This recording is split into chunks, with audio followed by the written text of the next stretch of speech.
starting to get into the period now where Rome is in decline, and it's being pushed back, and there are threats to their union. Let's consider a few things. Let's think, how did the Romans excel, and how did they really make mistakes? How did they goof up?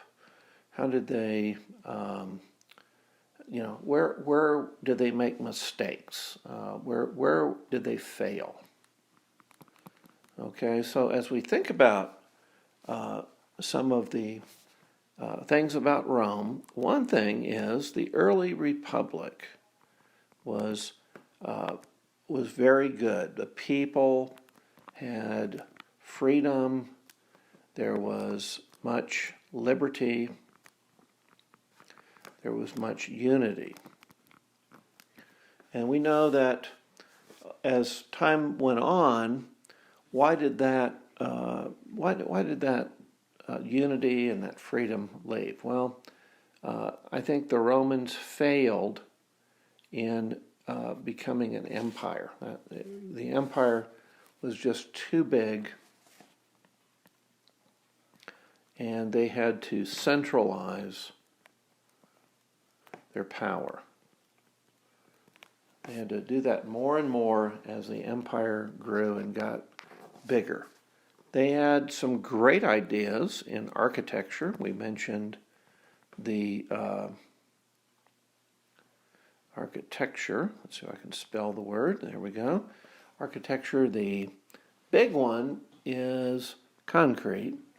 And then, of course, in terms of a design, the arch. And, of course, the vault and the dome are two varieties, two applications of the arch. You can see with the Romans that they had for a good long time a value of the individual. The individual mattered to them. We see that they have a lawmaking body, the Senate. That's the patricians, the older citizens. They also had a general assembly. And the General Assembly was where the common people, the publicans, the plebs, and the plebeians were the ones that the General Assembly really helped. One failure was as they got bigger and as they went into the empire stage, really bad entertainment. They turned very violent, and in a way, the violence was worshipped. Okay, it was worshipped. Another problem, let's look at a positive thing. Their army, in terms of organization, very well organized.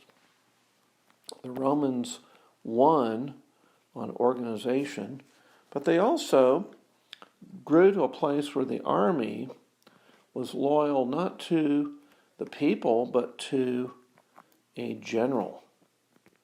And that created problems. Sulla, Caesar, Pompey, these people used that, and they used it to bring power.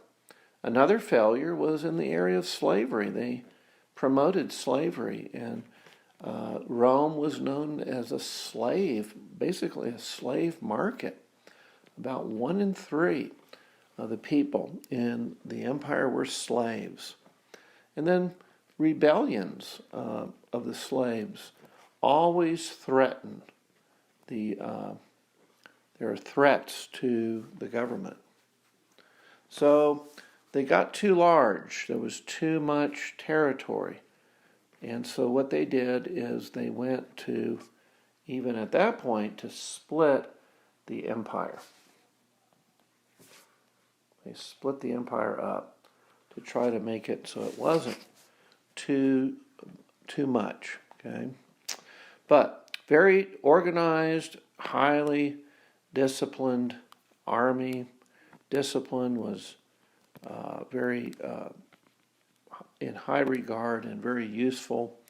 One of the things that they did, it was probably a good idea, was they adopted ideas. They were borrowers from different cultures. So, for instance, they adopted the toga from the Etruscans, and they adopted various styles and things. They took the Greek column and they developed that, and they took it a step further. They borrowed from Greece, particularly. Anything Greek was exceptional for the Romans, so they borrowed from the Greeks. One thing that I think they made a big mistake on was their idea of attacking neighbors before they got attacked. So very aggressive military, and we've talked about sowing and reaping, and that insecurity that the Romans felt, that lack of safety. Guess what? They're passing that on to the people they conquer and their neighbors. So Roman roads, very powerful. As you guys have made some reading on the roads in Britain, just amazing. All the design, the different layers of rock, how well they built these things. They had about 7,000 miles of roads, okay? And in just 38 years, 7,000 miles, and they copied and improved on them. One good thing was that they allowed the conquered to stay in the land. They didn't deport. They allowed the conquered to keep their religious beliefs. They didn't have to become a worshiper of a different religion. That was a good idea. Okay. One failure, I think, was this great pride of achievement that the Romans had. The Romans, very, very prideful. It's interesting, as you read literature, you pick up on how prideful the Romans were. And very oppressive, even though they didn't make people move once they conquered them. They were very oppressive to the conquered.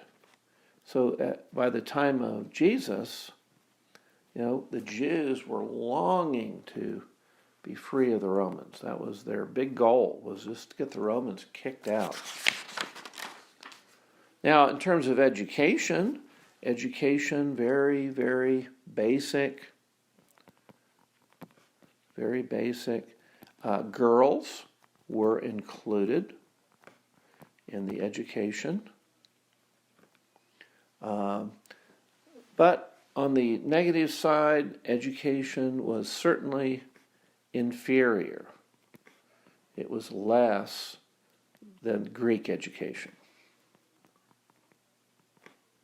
So it was an inferior education. The Greeks had a much better way of educating. I think one positive thing was that they granted the Latin Rite. And of course, the Latin Rite was the basic ideas of citizenship given to people on the Italian peninsula. So all the area of Italy, the different tribes there could be treated as Roman citizens. And then, of course, they expanded this, and Vespasian was the first one to expand it. And Vespasian himself was from Spain, and so he expanded it to the Spanish. So the Spanish, now if you lived in Spain, you could become a Roman citizen. Uh, and then I think another, maybe an area of goofage or an area where they made a mistake was they said that every empire, every emperor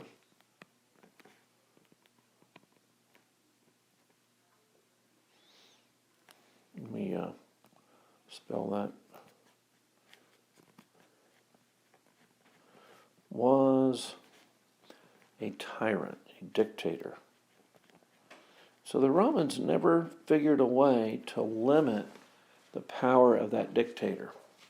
That doesn't surprise me. You know, they weren't a Christian civilization. Christianity impacted the Romans a lot, but they weren't a Christian culture. They didn't have that same value of the individual that Christianity did. Now, boys would go to school until 16. Girls would commonly go to school till they were 13. So they were younger. They had basic courses, arithmetic, reading, writing. Cato, one Roman, was often known as the censor. He wanted well-rounded students.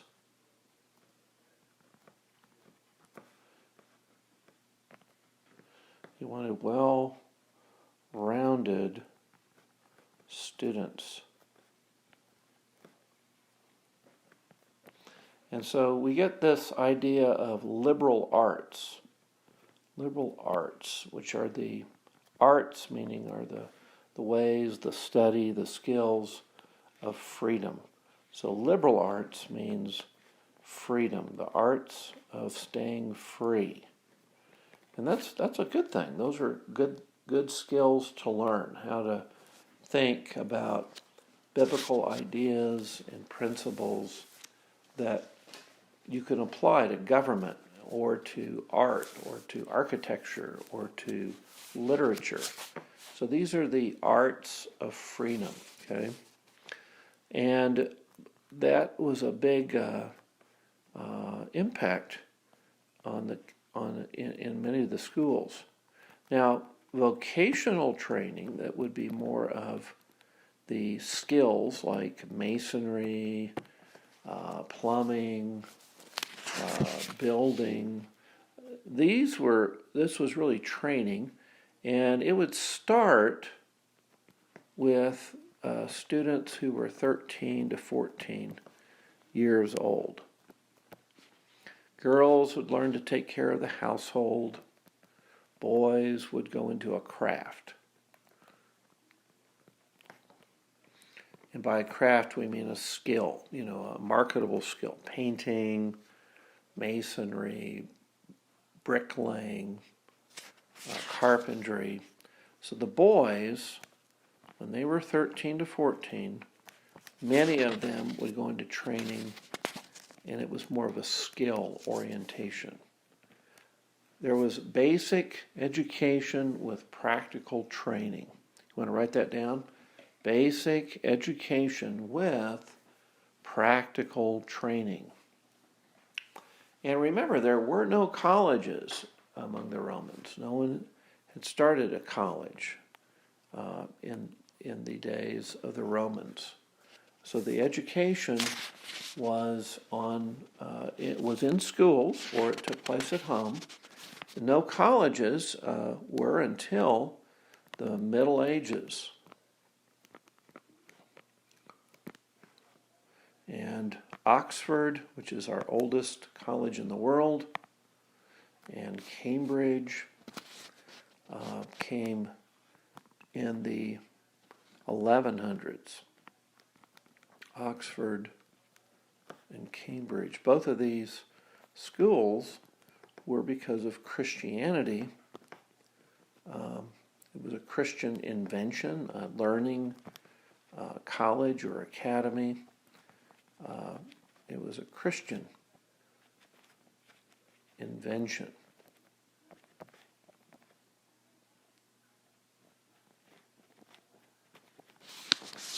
And I'll put down 1100. That's about the time our first college, Oxford, got off the ground.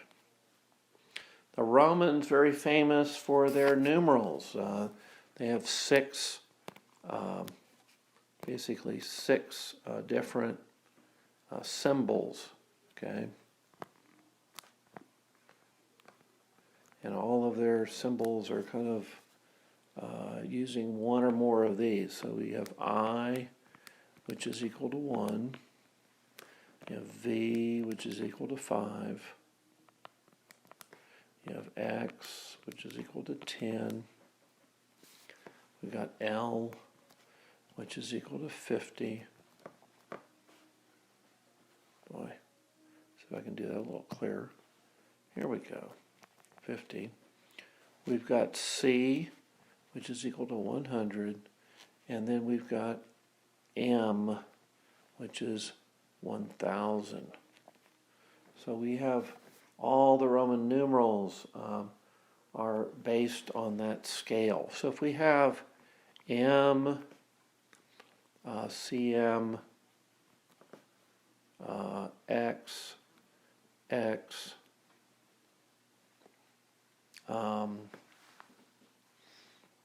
I, let's see, VI. What is that? 1,000, and then 1,000 minus 100, 1,900. So 1,900. And then we have 1026. So 1926 would be those Roman numerals. And we want to remember that whatever you teach in the schools does become the philosophy of the next generation. Abraham Lincoln said that very clearly. In fact, let's go ahead and give this famous quote. He said, the educational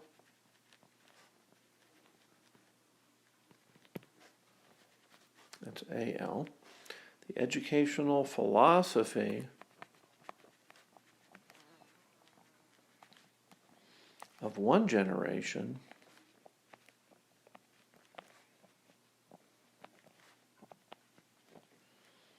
will become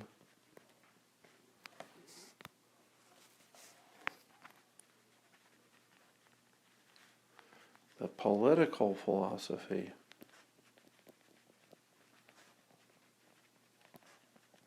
or the political beliefs of the next.